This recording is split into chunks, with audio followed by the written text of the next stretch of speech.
शुक्राचार्य द्वारा युद्ध में मरे हुए दैत्यों को संजीवनी विद्या से जीवित करना।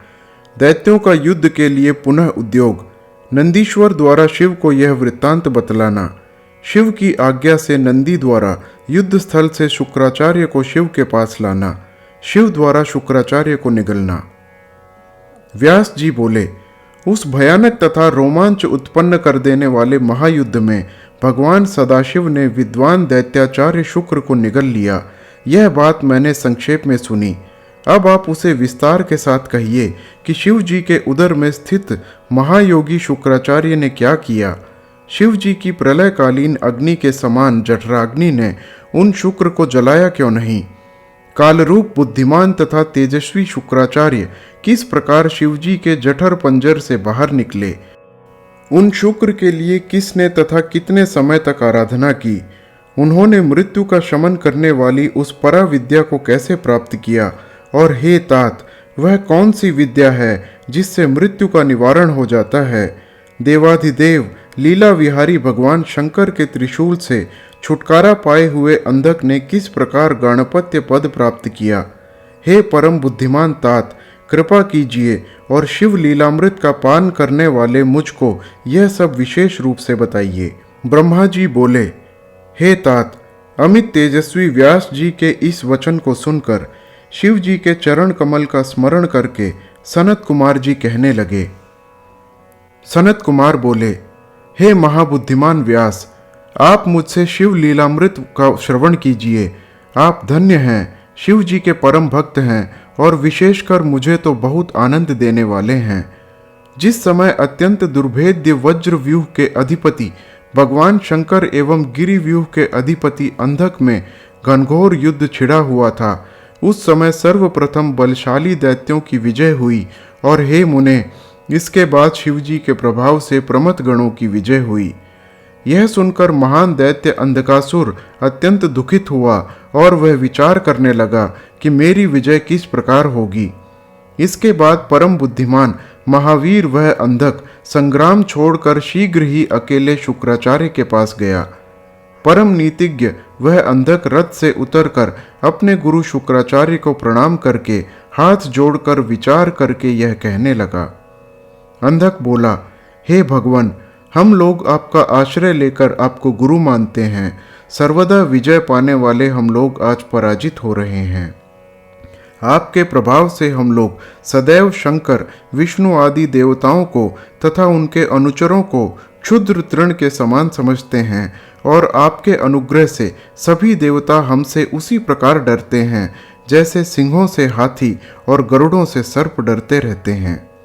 आपके अनुग्रह से प्रमथों की संपूर्ण सेना को ध्वस्त कर दैत्यों तथा दानवों ने दुर्भेद्य वज्र व्यूह में प्रवेश किया। हे भार्गव, हम लोग आपकी शरण में रहकर पृथ्वी के समान सदा अविचल होकर युद्ध स्थल में निशंक विचरण करते हैं। हे विप्र, वीर शत्रुओं से पीड़ित होकर भागकर शरण में आए हुए असुरों की तथा मृत दैत्यों की भी आप रक्षा करें। मृत्यु को पराजित करने वाले महापराक्रमी प्रमथ गणों से मार खाकर युद्ध में गिरे हुए उन हुंड आदि मेरे गणों को देखिए। आपने पूर्व काल में सहस्त्रों वर्ष पर्यंत तुषाग्नि जन्य धूम का पान कर जिस संजीवनी विद्या को प्राप्त किया है, अब उसके उपयोग का समय आ गया है। हे भार्गव, इस समय आप कृपा कर सभी असुरों को जीवित कर दें, जिससे सभी प्रमथ आपकी इस विद्या के प्रभाव को देखें। सनत कुमार बोले, इस प्रकार अंधक के वचन को सुनकर परम धीर वे शुक्राचार्य दुखी मन से विचार करने लगे। मुझे इस समय क्या करना चाहिए, मेरा कल्याण कैसे हो, इन मरे हुओं को जिलाने के लिए संजीवनी विद्या का प्रयोग मेरे लिए सर्वथा अनुचित है। वह विद्या मुझे शंकर जी द्वारा प्राप्त हुई है, अतः इसका उपयोग शिव जी के अनुचर वीर प्रमथों के द्वारा रण में मारे गए दैत्यों को जीवित करने के लिए कैसे करूं? किंतु शरण में आए हुए की रक्षा करना सर्वोपरि धर्म है। तब हृदय तथा बुद्धि से विचार कर शुक्राचार्य ने उसकी बात अंगीकार कर ली। इसके बाद शिवजी के चरण कमलों का स्मरण करके कुछ कुछ हंसकर स्वस्थ चित्त हो शुक्राचार्य ने दैत्यराज से कहा। शुक्र बोले, हे तात, आपने जो कहा वह सब सत्य ही है। मैंने सचमुच इस विद्या की प्राप्ति दानवों के लिए ही की है। मैंने सहस्र वर्ष पर्यंत तुषाग्निजन्य धूम को पीकर शिव जी से इस विद्या को प्राप्त किया था, जो बंधुगणों को सर्वदा सुख देने वाली है। मैं इस विद्या के प्रभाव से संग्राम में देवताओं द्वारा मारे गए इन दैत्यों को उसी प्रकार उठा दूंगा जिस प्रकार मुरझाई हुई फसलों को मेघ जीवित कर देता है। आप अभी इसी क्षण देखेंगे कि ये दैत्य व्रण रहित एवं स्वस्थ होकर सोकर उठे हुए के समान पुनः जीवित हो गए हैं। सनत कुमार बोले, अंधक से इस प्रकार कहकर शुक्राचार्य ने बड़े आदर के साथ शिवजी का स्मरण कर एक एक दैत्य को उद्देश्य करके संजीवनी विद्या का प्रयोग किया। उस विद्या के प्रयोग मात्र से वे समस्त दैत्य एवं दानव सोकर जगह के समान शस्त्र धारण किए हुए एक साथ उसी प्रकार उठ गए, जिस प्रकार निरंतर अभ्यस्त वेद जैसे समय पर मेघ एवं आपत्तिकाल में श्रद्धा से ब्राह्मणों को दिया गया दान फलदायी हो जाता है। तब हुंड आदि असुरों को पुनः जीवित देखकर सभी दैत्य जलपूर्ण बादल के समान गर्जन करने लगे। तत्पश्चात विकट ध्वनि करके गरजते हुए महान बल तथा पराक्रम वाले वे दैत्य निर्भीक होकर प्रमथ गणों के साथ पुनः युद्ध करने के लिए तैयार हो गए। युद्ध में अभिमानी नंदी आदि सभी प्रमथ गण शुक्राचार्य के द्वारा जीवित किए गए उन दैत्यों तथा दानवों को देखकर अत्यंत विस्मित हो उठे। इस संपूर्ण कर्म को देखकर शंकर जी से निवेदन करना चाहिए। इस प्रकार विचार कर वे बुद्धिमान गण परस्पर कहने लगे। प्रमथेश्वरों के उस आश्चर्यकर युद्ध यज्ञ में शुक्राचार्य के इस प्रकार के कार्य को देखकर शिलाद पुत्र नंदीश्वर अमरशयुक्त हो शिव के समीप गए और जय हो इस प्रकार कहकर जय देने वाले एवं कनक के समान निष्कलंक शिवजी से बोले, हे देव, युद्ध स्थल में इंद्र सहित देवों एवं गणेश्वरों ने जो अत्यंत कठिन कार्य किया है, हे ईश, हमारे उन सभी कार्यों को शुक्राचार्य ने व्यर्थ कर दिया। एक एक राक्षस को उद्देश्य करके मृत संजीवनी विद्या का प्रयोग कर युद्ध में मरे हुए उन सारे विपक्षियों को उन्होंने बिना श्रम के जीवित कर दिया। इस समय यमपुरी से लौटे हुए तुहुंड, हुंड, कुंभ, जंभ, विपाक, पाक आदि महादैत्य प्रमथ गणों का विनाश करते हुए विचरण कर रहे हैं। हे महेश, यदि मारे गए श्रेष्ठ दैत्यों को शुक्राचार्य इसी प्रकार जीवित करते रहे तो हम गणेश्वरों की विजय किस प्रकार संभव है और हमें शांति कहाँ है। सनत कुमार बोले, प्रमथेश्वर नंदी के इस प्रकार कहने पर प्रमथेश्वरों के ईश्वर महादेव हंसते हुए सभी गणेश्वरों में श्रेष्ठ नंदी से कहने लगे। शिव जी बोले, हे नंदी, तुम इसी क्षण शीघ्रता से जाओ और दैत्यों के मध्य से शुक्राचार्य को इस प्रकार पकड़कर शीघ्र ले आओ जिस प्रकार बाज लवा पक्षी के बच्चे को पकड़ लेता है। सनत कुमार बोले, शिव जी के इस प्रकार कहे जाने पर नंदी सिंह के समान गर्जना करते हुए दैत्यों की सेना को चीरते हुए उस स्थान पर पहुंच गए जहां भार्गव वंश के दीपक शुक्राचार्य थे। बड़े बड़े दैत्य पाश, खड्ग, वृक्ष, पाषाण, पर्वत आदि शस्त्र हाथ में लेकर उनकी रक्षा कर रहे थे। बलवान नंदीश्वर ने दैत्यों को विक्षुब्ध करके शुक्राचार्य को इस प्रकार पकड़ लिया जिस प्रकार शरभ हाथी को पकड़ लेता है। तब ढीले वस्त्र वाले, बिखरे केश वाले एवं गिरते हुए आभूषणों वाले शुक्राचार्य को छुड़ाने के लिए अनेक राक्षस सिंहनाद करते हुए उनके पीछे दौड़े। दैत्येंद्र नंदीश्वर पर मेघ के समान वज्र, शूल, तलवार, परशु, तीक्ष्ण चक्र, पाषाण एवं कंपन आदि नाना प्रकार के शस्त्रों की घोर वर्षा करने लगे। गणाधिराज नंदीश्वर उन सभी शस्त्रों को अपने मुख की अग्नि से भस्म करके उस महाभयानक युद्ध स्थल में शत्रु पक्ष को पीड़ित करके शुक्राचार्य को लेकर शिव जी के पास चले आए और शिव जी से यह कहने लगे, हे भगवान, यह वही शुक्र है। तब देव शिव जी ने देवगणों के लिए अग्नि के द्वारा दी गई आहुति के समान शुक्राचार्य को ग्रहण कर लिया। प्राणियों की रक्षा करने वाले उन सदाशिव ने बिना कुछ बोले ही उन शुक्राचार्य को फल के समान अपने मुख में रख लिया, जिससे वे समस्त असुर ऊंचे स्वर में महान हाहाकार करने लगे। शुक्राचार्य की अनुपस्थिति से अंधकादि दैत्यों का दुखी होना, शिव के उदर में शुक्राचार्य द्वारा सभी लोकों तथा अंधकासुर के युद्ध को देखना और फिर शिव के शुक्र रूप में बाहर निकलना, शिव पार्वती का उन्हें पुत्र रूप में स्वीकार कर विदा करना। व्यास जी बोले, हे महामुने, रुद्र के द्वारा शुक्राचार्य के निगल लिए जाने पर महावीर उन अंधकादि दैत्यों ने क्या किया, आप उसे कहिए।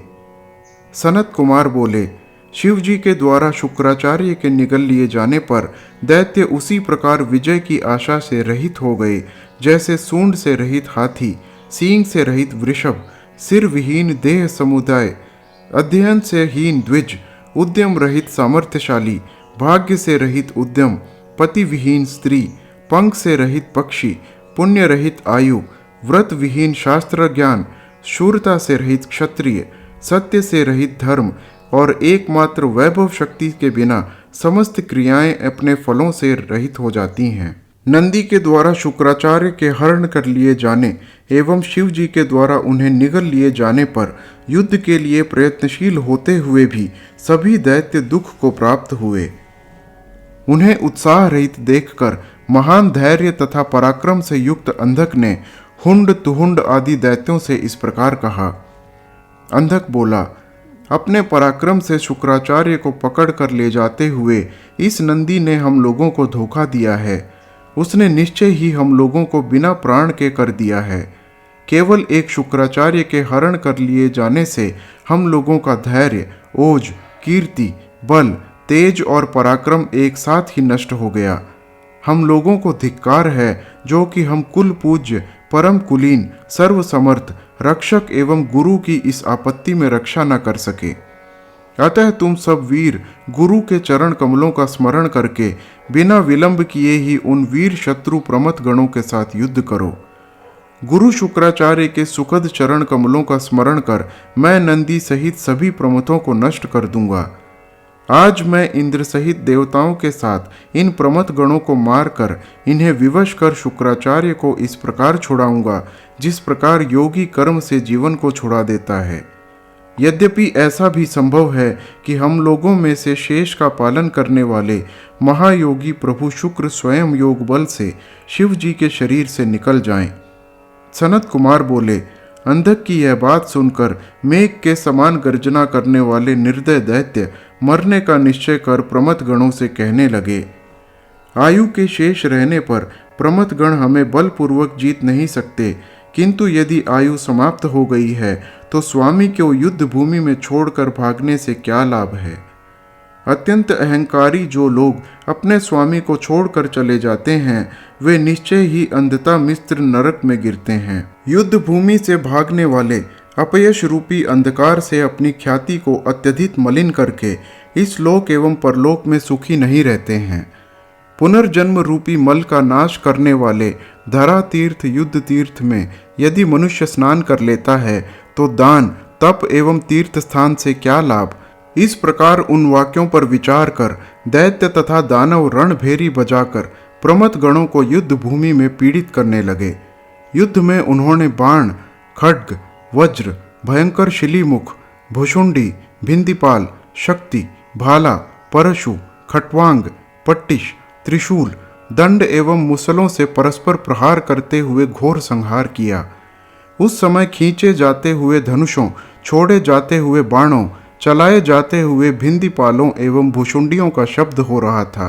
रण की तुरहियों के निनादों, हाथियों के चिंघाड़ों तथा घोड़ों की हिनहिनाटों से सर्वत्र महान कोलाहल मच गया। भूमि तथा आकाश के मध्य गूंजे हुए शब्दों से साहसी तथा कायर सभी को बहुत रोमांच होने लगा। वहां हाथी, घोड़ों की घोर ध्वनि से स्पष्ट शब्द हो रहे थे जिनसे ध्वज एवं पताकाएं टूट गईं तथा शस्त्र नष्ट हो गए। खून की धारा से रणस्थली अद्भुत हो गई। हाथी, घोड़े एवं रथ नष्ट हो गए और युद्ध की पिपासा रखने वाली दोनों ओर की सेनाएं मूर्छित हो गई। हे मुने, उसके बाद नंदी आदि प्रमथ गणों ने अपने बल से सभी दैत्यों को मारा और विजय प्राप्त की। इस प्रकार प्रमथों के द्वारा अपनी सेना को विनष्ट होता हुआ देखकर स्वयं अंधक रथ पर आरूढ़ हो शिव गणों पर झपट पड़ा। अंधक के द्वारा प्रयुक्त किए गए बाणों तथा अस्त्रों से प्रमथ गण इस प्रकार नष्ट हो गए, जिस प्रकार वज्र प्रहार से पर्वत एवं पवन से जल रहित मेघ नष्ट हो जाते हैं। अंधक ने आने जाने वाले दूरस्थ एवं निकटस्थ एक एक गण को देखकर असंख्य बाणों से उन्हें विद्ध कर दिया। तब बलवान अंधक के द्वारा नाश को प्राप्त होती हुई अपनी सेना को देखकर स्वामी कार्तिकेय, गणेश, नंदीश्वर, सोम नंदी आदि एवं दूसरे भी शिव जी के वीर प्रमथ तथा महाबली गण उठे और क्रुद्ध हो युद्ध करने लगे। उस समय गणेश, स्कंद, नंदी, सोम नंदी, नैगमेय एवं वैशाख आदि उग्र गणों ने त्रिशूल, शक्ति तथा बाणों की वर्षा से अंधक को भी अंधा कर दिया। उस समय असुरों और प्रमथ गणों की सेनाओं में कोलाहल होने लगा। उस महान शब्द के द्वारा शिव जी के उदर में स्थित हुए शुक्र अपने निकलने का रास्ता खोजते हुए शिव जी के उदर में चारों ओर इस प्रकार घूमने लगे, जिस प्रकार आधार रहित पवन इधर उधर भटकता है। उन्होंने शिव जी के देह में सप्त पाताल सहित 7 लोकों को एवं ब्रह्मा, नारायण, इंद्र, आदित्य तथा अप्सराओं के विचित्र भुवन तथा प्रमथों एवं असुरों के युद्ध को देखा।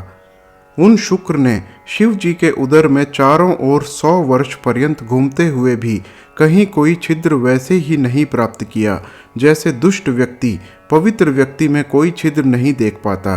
तब शिव जी से प्राप्त किए गए योग से श्रेष्ठ मंत्र का जाप करके भृगु कुलोत्पन्न वे शुक्राचार्य शिव जी के उदर से उनके लिंग मार्ग से वीर्य रूप से निकले और उन्होंने शिव जी को प्रणाम किया।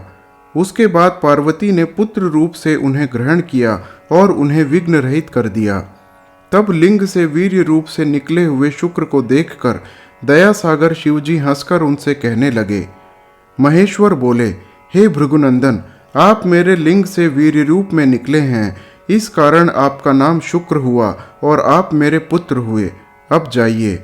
सनत कुमार बोले, शिवजी के इस प्रकार कहे जाने पर सूर्य के समान कांतिमान शुक्र ने शिव को पुनः प्रणाम किया और हाथ जोड़कर उनकी स्तुति की। शुक्र बोले, आप अनंत चरण वाले, अनंत मूर्ति वाले, अनंत सिर वाले, अंत करने वाले, कल्याण स्वरूप, अनंत बाहु वाले तथा अनंत स्वरूप वाले हैं। इस प्रकार सिर झुकाकर प्रणाम करने योग्य आपकी स्तुति मैं कैसे करूं? आप अष्टमूर्ति होते हुए भी अनंत मूर्ति हैं। आप सभी देवताओं तथा असुरों को वांछित फल देने वाले तथा अनिष्ट दृष्टि वाले का संहार करने वाले हैं। इस प्रकार सर्वथा प्रमाण किए जाने योग्य आपकी स्तुति मैं किस प्रकार करूं? सनत कुमार बोले, इस प्रकार शिव की स्तुति कर उन्हें पुनः नमस्कार करके शुक्र ने शिव की आज्ञा से दानवों की सेना में इस प्रकार प्रवेश किया, जिस प्रकार मेघमाला में चंद्रमा प्रवेश करता है। हे व्यास जी, इस प्रकार मैंने युद्ध में शिव जी के द्वारा शुक्र के निगल जाने का वर्णन किया। अब उस मंत्र को सुनिए जिसे शिव जी के उदर में शुक्र ने जपा था। हर हर महादेव।